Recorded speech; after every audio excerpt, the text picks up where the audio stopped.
সাহাবায়ে কেরাম আসছেন। হযরত সাদ ইবনে আবি ওয়াক্কাস রাদিয়াল্লাহু তাআলা আনহু বিখ্যাত সাহাবী, তার পিতা হযরত আবু ওয়াক্কাস রাদিয়াল্লাহু তাআলা আনহু তিনি এই দেশে এসেছেন। এখন বুঝতে পারছেন এই বাংলাদেশটা আলাদাভাবে কেন ইসলামের বাগান হয়ে গেল? সাহাবায়ে কেরাম বীজ ছড়িয়ে গেছেন। রাসূল তখনও জীবদ্দশায় মক্কায় মদিনায় হিজরতের আগেই সেই ইসলামের ফুল এবং ফসল আজকে বাংলাদেশ ভরে গেছে। সারা দুনিয়া অবাক বিস্ময়ে তাকিয়ে আছে। একটি বাংলাদেশ তুমি জাগ্রত জনতার, সারা বিশ্বের বিস্ময় তুমি আমার অহংকার। গানের মধ্যে কবি লিখেছেন, গায়করা গেয়ে থাকেন, আপনারা শুনেন নাই?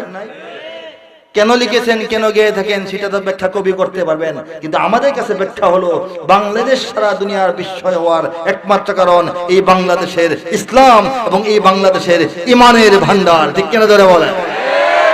ঠিক কিনা ধরে বলেন? আমরা সেই